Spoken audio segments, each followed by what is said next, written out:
You know, it's almost like your birthday with a package from China, so let's go.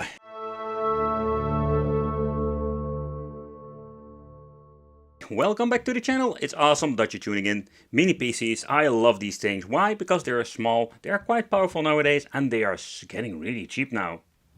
Where we needed to pay hundreds of freaking dollars for a mini PC, we can buy them for not a lot of money. Think about sometimes $75, $100, all kinds of cheap prices, but especially when they're becoming a little bit older.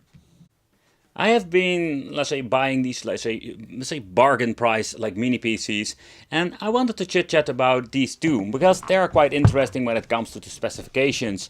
And the reason why, let's make these things an absolutely emulation machines with not a lot of money. How you can do this also I'm going to chit chat about, but also what are the possibilities. So first of all, we have two different models over here. This is the J3455, and this is already quite an old one, and it comes with 4 GB of RAM and 64 GB of ROM. We're not going to actually use the internal storage, we're just going to leave it. And yeah, we're just going to use ourselves also the J4125. This is a mini PC that we have seen many times before on the channel in different kind of form factors. RAM 8 GB, having a ROM of 28 GB, but also this is not going to be used because we're going to use Batacera with an external storage. But okay, so what are we actually getting? That is of course the question. Another thing I also need to point out, and that's something I've noticed because some companies even contact me back in the day about these devices. I already own them, I already bought them myself, but there were some interesting facts that you need to know before you get into this rabbit hole of mini PCs. A couple of months ago, there was a company contacting me regarding reviewing a product, and I basically friendly declined it simply because it was just exactly the same case, a different color with a different own brand name on it. And that's something, in my opinion, that you need to look out for, that you're not going to be overpaying for these devices. The build quality itself is just mediocre, with let's say a more plastic fantastic case to it, where different brands like B-Link have a completely metal case or a very nice look. But what I do find very interesting is the things you can actually do with this. So another thing, and that is also you need to take consideration that when it comes to the cases, this is also a great example. So this is the J4125 model. You can just already see there are differences. This says Intel inside and this is no brand whatsoever. So that is actually what they're doing, and that is something you need to take consideration also finding them on AliExpress or Amazon or whatsoever. But how, when it comes to, let's say, the compatibility and what you can do. So one of the cool things here, you can already see it, it comes even with a built-in hard drive sometimes, or you can just add them yourself. And that is what I will going to do when it comes to Batacera. We can even add ourselves a hard drive, not using the Windows or boot or make it a dual boot, and you can just actually play. Another very cool features, at the front you can see that we're having an on and off switch like normal, and then even having 3 USB ports. I think it's very convenient simply because if you want to use this as I say a more powerful device with emulation, hook up a couple of controllers, you can do that without any problem. At the side, or actually, yeah, it's kind of weird configuration. At the side, we're having having an extra USB port and 2 HDMI connections, RJ45 input for the power supply, microphone. You know, there is so much you can actually do it, and even comes with a VGA port. So when you're looking at this device, yeah, it's absolutely cool, and you can do a lot of different things with it. And that is one of those cool things with these cheap cases. So 2 different chipsets. So let's do a quick overview. So first of all, let's grab this bad boy. The 3000 is this thing still worth picking up. And the reason I'm saying still worth picking up, because there are a lot of different options out there. So why a mini PC from this, let's say, Intel, or better said, the 3000 or 4000 series? So if you're going to be comparing this with a game box like the GX, so you're actually paying around, let's say, 50 all the way up to 150 for a game box, depending, of course, what kind of power. But we still struggle with N64. We have some overall okay performance Dreamcast, and most of the time we have no upscaling whatsoever for PlayStation 1.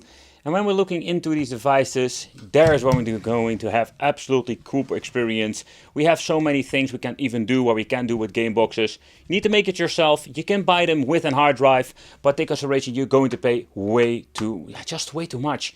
It's going to be a hard drive, and there are many different options out there. So let's chit chat about that.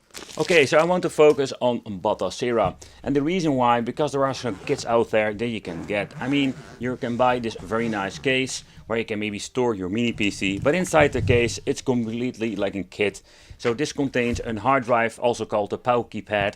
That isn't one of those different kind of versions you can basically buy, but also includes the controllers. Oh, I must say that I have been, let's say, bitching on these controllers forever because they are okay quality, but absolutely not the overall quality of an original PlayStation 2 controller. So take that into consideration. This is an okay quality, but I have seen way better ones out there. But this is more one of those kits you can just slap on a mini PC, configure it, and you're ready to go. But take consideration where these things claim they are like a plug-and-play solution, you always need to do tinkering with them, do all, let's say, the power of the mini PCs, and not to forget also, some of the things are completely like not configured at all, so you need to have some knowledge about Batashira. Another solution what they're selling is one with or without a controller. I think one of those companies is Kinhank. It's the same situation where they're having 2 TB hard drive. I think there were even cheaper small ones, but 2 TB is basically the sweet spot when it comes to the storage capacity. Yeah, and if you're getting into, let's say, the PlayStation 3 and stuff like that, and you have a more powerful device, then you're going to be having an issue, because then we're needing absolute more than 2 TB. They're selling it without a controller or with a controller. They are the BiTop controllers, I'm pronouncing the name correctly. They are similar like a PlayStation 4-ish controller, very nice quality. And this kit is, in my opinion, still one of the favorite ones. But let's say you want to create yourself an own Batashira emulation beast. We can just do this by simply adding the Batashira on a USB stick and just plug it into a device. Another way is going to be with a micro SD card. Some of the devices do have even the option to add yourself a micro SD card, so that's very convenient. Also, we have an NVMe or just an SSD that can implement in your device, and this is more of the question, what will it support? And that is one of the things you need to take consideration what you're actually buying. And one of the easy ways is just if you're having an option for a 2.5-inch drive slot, you can just put in an extra SSD.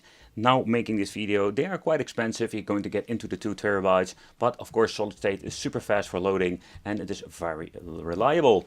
Next up, and they are using a lot of these platter disk, old school 2 TB. They are dirty cheap to get. And of course, take consideration, a 2.5-inch drive is always like more expensive if you're going to be beyond the 2 TB. And actually, this is one of those many ways that you can install Batashira and just actually implementing internal or external with your mini PC. But okay, so most of the guys who are basically making these drives, yeah, you can also do it yourself. And what you can do is get yourself an enclosure and putting the platter disk in here if you don't have an internal, let's say, storage capacity. But and again, take consideration, also get yourself a USB 3.0 for the best and the fastest speeds out there. Also with a platter disk you have the fastest speed disk. Of course it will, let's say, has differences in the price but also in the performance when you're getting a slower one. But Intel inside, let's take a close look at the 3000, just do a quick overview of, let's say, what can we actually play and what can we actually do with this, because it is a very old chipset, so it does come with limitations, but I think it's still way better when it comes to a game box. Okay, so what do we get? We're going to get the Intel Apollo Lake Celeron. It's named the G3455. It comes with whopping 4 GB of RAM. Then we're going to get 64 GB of internal storage, but we're not going to use that today. Wi-Fi capabilities 2.4 GHz and 5 GHz. And we're going to get a support for an HDD. And this is going to be a 2.5-inch model up to 2 TB. Alright guys, so everything has been set up. The controllers, the speakers, everything seems to be working now. So let's take a close look at the menu, but what can we play? That will be the question for today. But let's get into the Batashira. For the people who have no idea what you can play. So basically what you can play are all the retro games, even up to Wii U is possible. Seriously, like, it's crazy if you think about it. But because we're basically going on the budget when it comes to the PC hardware, then we're going to get some restrictions. So what I want to focus on with this mini PC, what can we do when it comes to PlayStation Portable, Sega Dreamcast, Sega Naomi, stuff like that, Sega Saturn, but also when it comes to the MAME arcade. Can we finally play some pretty damn decent MAME? So think about Tekken Tag, stuff like that, like the really demanding stuff that we can play with a Pi or with a basic Android box that costs almost the same or maybe even more. So that's what we're going to find out today, and that is what we're going to test today. Alright, next up. So Killer Instinct is a system that cannot be played on Raspberry Pi 4, or you need to like start tweaking and going all crazy with overclocking. But this PC runs it without any problem. So let's boot up a game, let's fight a part of it, just to see what happens. How stable it is. And of course I'm going to get my ass whooped here. But you can see like the game runs pretty damn good. It's unstretched, so basically in the manual we'll need to like mess around with it to put it back on 4:3 aspect ratio. But I just wanted to give you like a quick demo how stable this game runs on a cheap PC.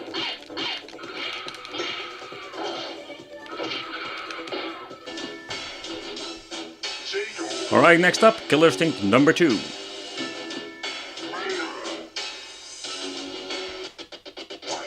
A minor hiccup there. But it was more like a loading issue. And when you're getting into the game, it runs pretty damn good. And I really suck at this game.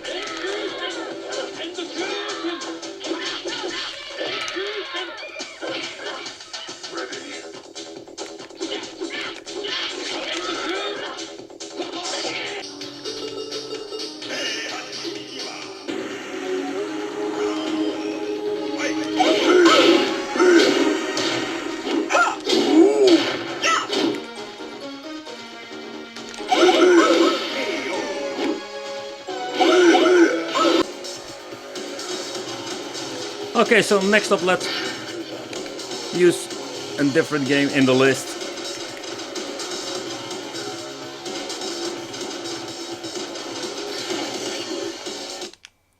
Because this is a system that doesn't run very well on low-end devices most of the time. You can hear like the audio is having issues. But this is more like purely an audio problem. Because so far I can see like the emulation speed's pretty damn good.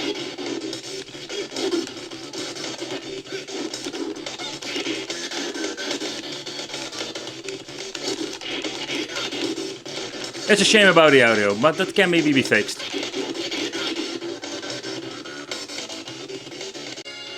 Alright guys, so let's take a closer look at the Atomus Wave.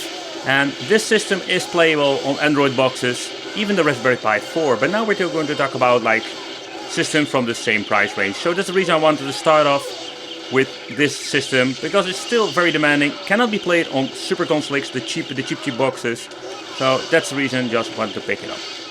But okay, it runs pretty damn good, so let's take a close look at another system. Alright, so next up let's play some Sega Dreamcast. It's even forced into widescreen mode. So the screen will be filled up and not be stretched, that's the difference. I think when you're looking at like low power devices, you can maybe like push it a little bit better when it comes to the resolution, a little bit higher. But an overall performance is pretty damn good. And you can play Dreamcast without a hassle on this device. Okay guys, so when you're going to look up into the restrictions of this box, now we're going to reset. You know, like when we're going to get a lot of good performance with MAME, maybe with some tweaking, we're going to get Sega Saturn to run a little bit better. But this is what you're going to get with still low power devices. And by the way, this box was quite cheap in my opinion. And here we're going to see what the limitations are.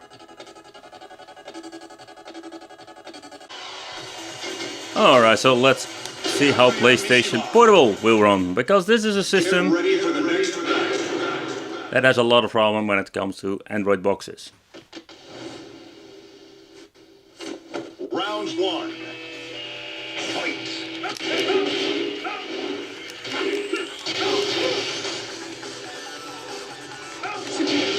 But take consideration, Tekken is not like a super demanding game compared with God of War.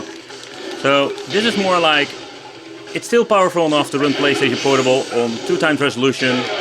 But if you're going to get like in God of War, then you need like basically adding a lot of tweaks to it. Round 2. Alright, so next up let's try a different game. Wipeout is a great example. It's still not like super demanding like God of War, but it's like taking it to the next level. I can see in this game runs very well. Surprisingly pretty damn good on this cheap mini PC. So what I really like about this thing is that you're going to get a lot of value for your money. But of course that's my opinion. Let me know what you think of that. Autopilot engaged. Disengaging. Bandicoot, my old nemesis. And also when you're looking into the PlayStation 2 port, there we're going to see where is the limit of this box. PlayStation 2 is absolutely unplayable on this. And Crash Bandicoot is not even like say the most demanding game of the series. So and this is like the limitation combination with Sega Saturn. But still we can play a lot of stuff with this cheap box. Okay, but let's take a close look at the 4000 series. So this thing is slightly more powerful and has more capabilities when it comes to emulation, even way better than the 3000 but also the game box.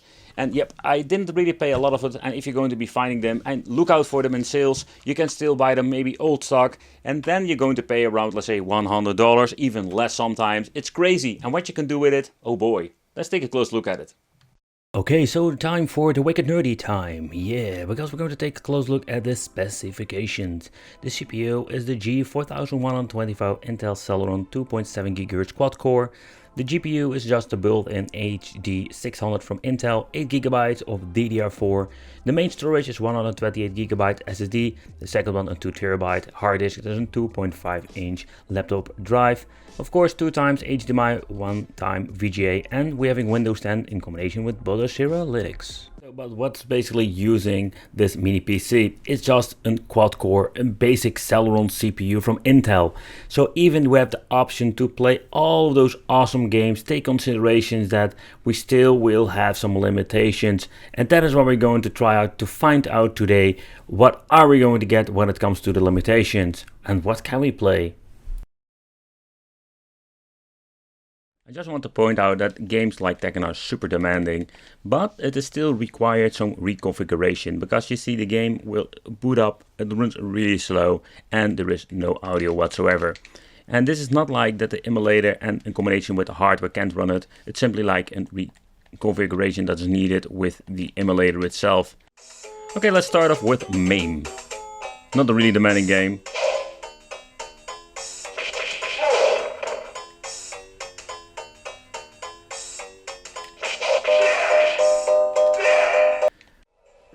Okay, so next up, let's try Killer Instinct. Great example. It's the same like the Tekken games, super demanding, but this game seems to be running just fine and it's configured correctly.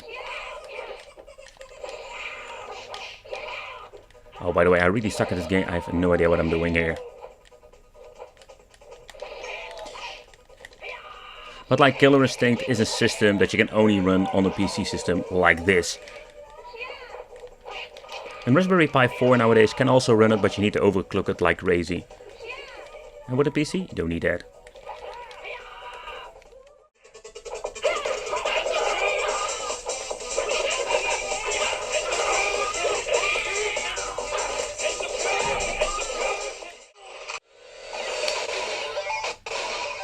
Next up, Nintendo GameCube will always be a very hard thing to emulate on a lower power device, because even if it's a PC, it's a basic low power PC.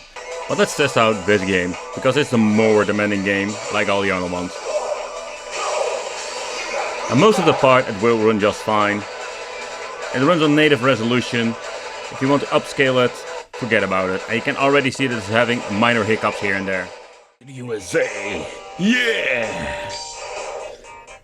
Okay, so let's see how the game runs on the PC edition. It also is very important what kind of emulator is running on the back end. So this one is running on the Mupin, and it runs way better than all the other ones I've tried before. But we got some more juice. In combination with this, we can finally play some Cruise in the USA. And when I'm trying to play this game with the same kind of emulator on a RetroStation 40K or a Super Console X, I'm always going to have issues with it. Because it does have not enough juice to run it. Woo! Woo! And the more demanding games like N64 with GoldenEye, if you could configure it correctly, we can play the game. I think I just shot him in the balls. But still, it has a minor hiccup here and there. Say hello to my little friend. Oof. Alright, so with PlayStation Portable I want to do the ultimate test, the God of War test, just to see how this runs. And you can already see from the start of this game that it works very well.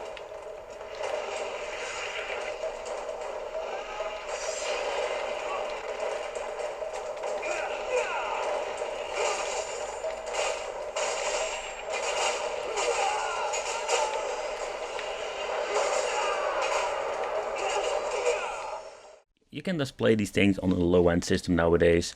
Of course, if you're going to put it on a PC like this, we can have better resolutions, like full HD.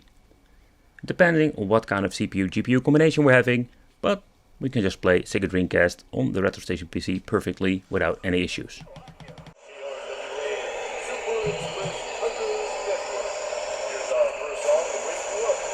Next up, PlayStation 2. With a low-end system like this, some games will run just fine and some will be super slow.